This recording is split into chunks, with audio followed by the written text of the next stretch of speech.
తాకట్లో ఉన్న మీ బంగారాన్ని విడిపించి ఆ రోజు ఆన్లైన్ రేటుకి కొంటాం. Sharma gold company. నమస్కారం, వెల్కమ్ టు సుమన్ టీవీ. నేను గీతాంజలి. రీసెంట్గా ఒక వీడియో మనసును కదిలించిందండి. దేవుడా నువ్వు ఉన్నావయ్యా అనే మాట అందరి నోట వినిపించింది. ఎక్కడంటే పూరి జగన్నాథుడి సన్నిధిలో. ఒక తండ్రి అలా ఇంకా ఆఖరికి డాక్టర్లు చెప్పేశారు బాబు బతకడం కష్టం అన్న స్టేజ్లో ఆయన స్వామి దగ్గరికి తీసుకువెళ్ళడం, బాబు బయటపడ్డాం ఇప్పుడు కోలుకుంటున్నాడని చెప్పడం చాలా సంతోషం అనిపించింది. చాలా కొన్ని అరుదుగా ఇలాంటి సందర్భాలను మనం చూస్తూ ఉంటాం. దేవుడు ఎప్పుడు మనతో ఉంటాడు, కానీ ఇలాంటివి ఇంకాస్త భక్తి భావాన్ని, స్వామి పైన నమ్మకాన్ని మరింత పెంచుతాయి మనకి. మరి అసలు ఇలాంటి పరిస్థితిని ఎలా చూడాలో తెలుసుకుందాం.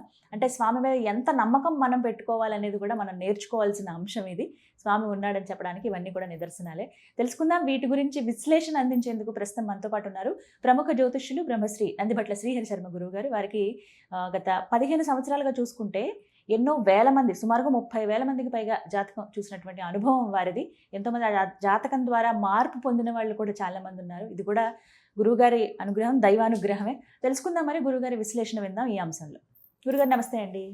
వాగర్థావివ సంపృక్తౌ వాగర్థ ప్రతిపత్తయే జగతః పితరౌ వందే పార్వతీ పరమేశ్వరౌ.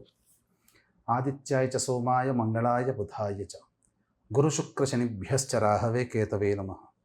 శృంగేరి జగద్గురు పీఠాధిపతులకి, కంచి పీఠాధిపతులకి నమస్కారములు తెలియజేసుకుంటూ కార్యక్రమాన్ని ప్రారంభిద్దాం. గురుగారు, ఇవాళ అంశానికి సంబంధించి సందేహం కన్నా కూడా విశ్లేషణగానే మాట్లాడాలనిపించింది. కానీ చాలా కళ్ళు చెమ్మగిల్లినటువంటి సందర్భం ఇది. చాలా వీడియోస్ అలా చూస్తూ ఉంటాం, స్వామి ఇలా అనుగ్రహించారని అనుభవాలు చెప్పడం చూస్తాం.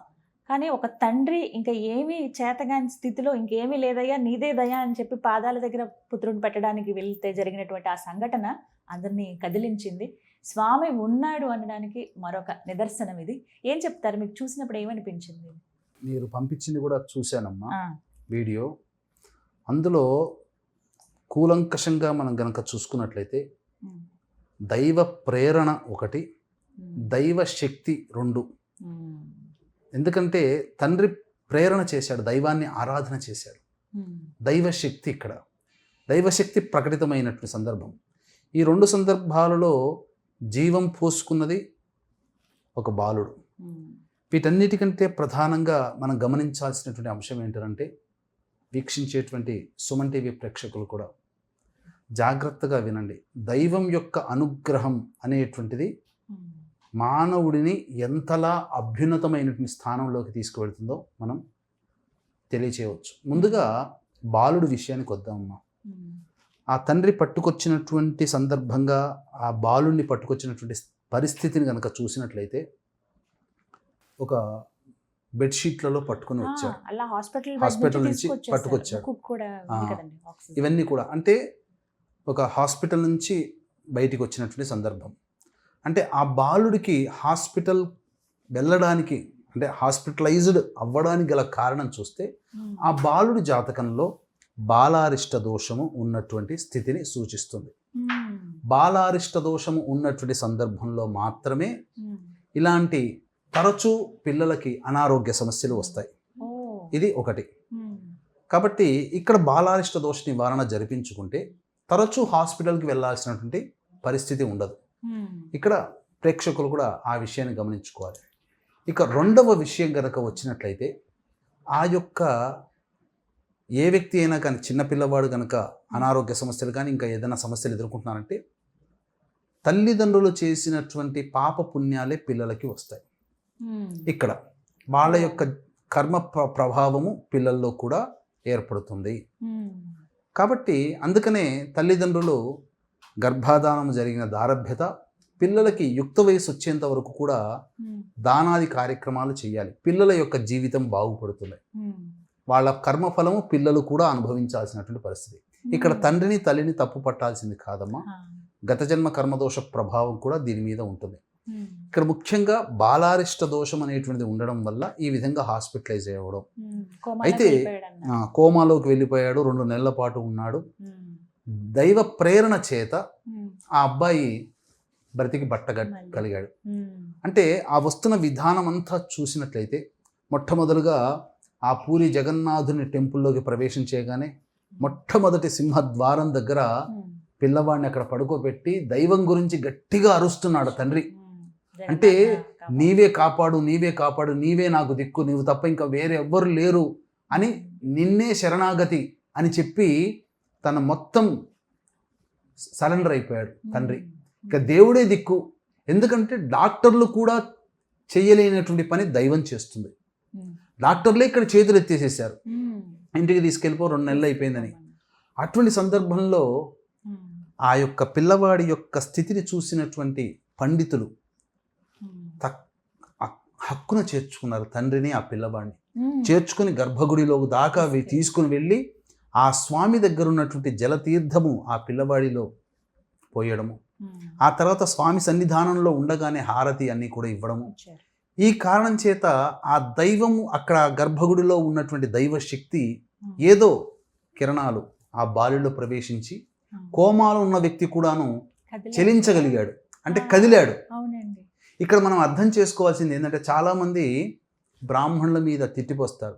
ఆ అబ్బాయి యొక్క స్థితిని చూసినట్లయితే, తండ్రి స్థితిని చూస్తే చాలా పేదవాడుగా ఉన్నట్టుగా, మమ్మల్ని అందరినీ దూరం పెడతారు బ్రాహ్మణులు అని అంటారు కదా. మరి ఇదే విషయంలో దూరం పెట్టాలి కదా, కానీ ఎంతో ప్రేమతో దయతో ఆదరించి గర్భగుడిలోకి దాకా తీసుకుని వెళ్ళి ఆ బాలుడు బతకాలనే తపన ఆ బ్రాహ్మణుల్లో కూడా ఉండడం, అది గమనించాలమ్మా. బ్రాహ్మణుల మీద వ్యతిరేకత అనేటువంటిది ఈ సందర్భంలో చూసారా, బ్రాహ్మణులు ఎక్కడ కూడా వ్యతిరేకించరా, ఇది ఒకటి గమనించుకో. అందుకనే బ్రాహ్మణుల మీద వ్యతిరేకించకూడదు, అందరూ ఎవరో ఒక్కరు చేశారని అందరిని అనకూడదు. ఇక 2వ పాయింట్కి వచ్చేసేసరికి, దైవశక్తి ప్రకటితమైనటువంటిది ఎక్కడ? పూరి జగన్నాథ స్వామి దేవాలయంలో. మనకు ఒక్కొక్క యుగ ప్రమాణాన్ని అనుసరించి ఈ భూమిలో వెలిసినటువంటి సిద్ధక్షేత్రాలు, జ్యోతిర్లింగ క్షేత్రాలు ఇవన్నీ ఉన్నాయి. అయితే కలియుగంలో కూడా ఇప్పటికీ కూడా దైవశక్తి నశించినటువంటిది, దైవశక్తి కలిగినటువంటి క్షేత్రాలు 3 ఉన్నాయి. అంటే మిగతా క్షేత్రాల్లో దైవశక్తి లేదా అని కాదు, దైవశక్తి ఉంది. ప్రకటించబడే దైవశక్తి, అంతర్లీనంగా ఉండే దైవశక్తి ప్రతి క్షేత్రంలో ఉంటుంది. అది భక్తుడు దైవానికి మధ్యనే ఉంటుంది. కానీ ప్రకటితమయ్యే దైవశక్తి కొన్ని క్షేత్రాల్లోనే ఉంది. ఈ కలియుగంలో 3 క్షేత్రాలు చెప్పబడ్డాయి. 1 కాశీ, 2 బద్రీనాథ్, 3 పూరి క్షేత్రం. ఈ 3 క్షేత్రాల్లోనే దైవశక్తి ప్రకటితమవుతుంది. బద్రీనాథ్ పూరి క్షేత్రంలో అంతర్లీనంగా ఉంటే కాశీలో ప్రకటితమవుతుంది. సదా సంచారి అయి ఉంటాడు ఆ పరమేశ్వరుడు. కాబట్టి దైవాన్ని నమ్ముకున్నాడు, ఆ దైవమే కరుణించింది అన్ని సందర్భాల్లో కూడా. అది నిజమైనటువంటి ఆత్మవిశ్వాసము, ఆత్మ ప్రేరణతో జరగాలి. దేవుడికి నేను ఎన్ని పూజలు చేశాను, నాకు ఇంకా కరుణించలేదు అని కాదమ్మా. కాకపోతే ఆ పరిస్థితి కలగడానికి గల కారణం ఆ వ్యక్తి, అంటే ఆ పిల్లవాడు పుట్టడానికి ముందే జరిగినటువంటి గర్భాధాన సమయము నుంచి మొదలుకొని ఉంటుంది. అందుకనే పూర్వకాలంలో షోడశ సంస్కారాల్లో మొట్టమొదటిది గర్భాధానానికి పెద్దపీట వేశారు. ఈ గర్భాధాన సమయముని ఆధారపడే బీజము పడిన తరువాత ఉత్పన్నమయ్యేటువంటి శిశువుకి ఆధారం ఇది. కాబట్టి గర్భాధాన సమయానికి శుభలగ్నాలు గనక ఉండి, శుభగ్రహాల యొక్క స్థితి గనక ఉంటే పుట్టే పిల్లలు శుభమైనటువంటి స్థితిలో పుడతారు. అందుకనే ఇక్కడ ప్రధానంగా వీక్షించేటువంటి ప్రేక్షకులు కూడా గర్భాధాన దగ్గర నుంచి కూడా చూసుకోవాలి. ఇక 2వది, ఇక్కడ ఆ అబ్బాయి యొక్క కోమాలోకి వెళ్ళిన చలించగలిగే శక్తి కలిగినదంటే దైవానుగ్రహం ఉన్నటువంటిది. అంటే ఆ అబ్బాయి పుట్టిన సందర్భంలో ఎక్కడో ఒక చోట, అంటే ప్రత్యక్షంగానైనా కాకపోయినా పరోక్షంగానైనా కానీ ఈ దైవ అనుగ్రహాన్ని పొందే గ్రహము అనుకూలంగా ఉన్నటువంటి కారణం చేత ఆ విధంగా బయటపడ్డాడు. కాబట్టి ఇక్కడనైనా కానీ దైవ ప్రేరణ చేత ఎక్కువగా ఏ దేవుని నమ్ముకున్నాడో ఆ దేవతారాధన తరచూ ఎక్కువగా చేసుకుంటే ఆ బిడ్డ పూర్తిగా కోలుకుంటాడమ్మా. 2 నెలలు కోలుకోలేనటువంటి కోమాలు ఉన్నటువంటి వ్యక్తిని సాక్షాత్తు ఆ యొక్క పూరి జగన్నాథుని గర్భాలయంలోకి తీసుకుని వెళ్ళగానే అదృశ్య శక్తి, ఆ తీర్థానికి ఉన్నటువంటి శక్తి, మీకు ముఖ్యంగా ఎంత శక్తి లేకపోతే ఎప్పటికీ కూడా వ్యతిరేక దిశలో జెండా ఎగురుతుంది. పక్కనే సముద్రం ఉన్న సముద్రం శబ్దం ఎందుకు వినపడదు? అలాగే 21 కుండల్లో నైవేద్యం పెడితే పైనున్న కుండ మొట్టమొదలైనా కింద ఉన్న కుండ నైవేద్యం ఉడకాలి, పైనున్న కుండ ఉడుకుతూ ఉండి ఇక్కడ ఇంకా మీకు ఇంకొక విషయం చెప్పాలి అని అంటే, పూరి జగన్నాథ స్వామి దేవాలయంలో ఆ యొక్క భద్రపరిచినటువంటి ఏదైతే పదార్థం, దివ్యమైన పదార్థం ఉందో అది సాక్షాత్తు కృష్ణుని గుండె అని చెబుతారు. అందుకనే ఆ యొక్క సందర్భంగా ప్రతి 12 సంవత్సరాలకు ఒకసారి అమ్మ మార్చేది, అంతేనా, మారుస్తారు. ఆ యొక్క సంబంధించినటువంటి కలపని మారుస్తారు. ఆ మార్చే సందర్భంలో కూడా ఎవరు కూడా ఆ బ్రహ్మ పదార్థం అంటే దాన్ని చూడకుండా ఉండడం కోసమై ఆ యొక్క రాజు, పూరి సంబంధించినటువంటి రాజు వస్తాడు, కళ్ళకు గంతలు కట్టుకొని బంగారు చీపురుతో అదంతా పూర్తిగా ఉడిచి అప్పుడు కళ్ళకు గంతలు కట్టుకొని ఆ బ్రహ్మ పదార్థాన్ని, అందులో ఉన్నటువంటి దాన్ని ఇలా కళ్ళు మూసుకునే కొత్తగా తయారు చేసినటువంటి శిల్పంలో ప్రవేశపెడతాడు. ముట్టుకునేటప్పుడు ఉండేటువంటి అనుభూతి ఏంటనంటే, ఒక కుందేలును ముట్టుకుంటే ఆ కుందేలు పట్టుకున్నప్పుడు ఎంత మెత్తగా ఉంటుంది శరీరము, ఎలా అయితే కుందేలు కదులుతుందో అలా బ్రహ్మ పదార్థం కదులుతుందని. అంటే సాక్షాత్తు విష్ణు అంశ సంభూతుడైనటువంటి కృష్ణుని యొక్క హృదయం అక్కడ భద్రపరచబడి ఉంది. ఇంకా స్వామి ఉన్నట్టే కదమ్మా, ప్రకటితమైనటువంటిది, అటువంటిది. కాబట్టి ఇటువంటివన్నీ కూడా ప్రకటితమవుతాయి. కాబట్టి ఇప్పటికైనా దైవం ఉంది, మన ఆర్తనాదాన్ని ఆ దైవం ఆలకిస్తుంది. నువ్వు ఏ మతంలో ఉన్నా, ఏ దేవుణ్ణి పూజించినా, ఏ దేవుణ్ణి ఆరాధన చేసినా ఆర్తిగా చెయ్యి.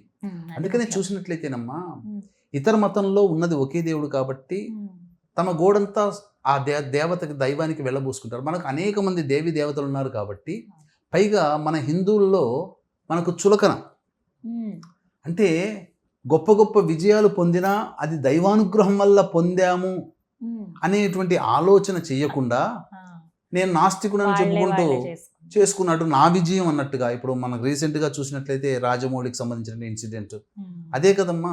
అంటే విజయ పరంపర తలకెక్కినప్పుడు, నన్ను మించిన వాడు లేడనే భావనకి చేరుకున్నప్పుడు, మనిషిలో ఉండేటువంటి అహంకార స్వరూపమైనటువంటి భావజాలము దైవం కంటే నేనే గొప్ప అనే ప్రకటితం అవుతుంది కొన్ని సందర్భాల్లో.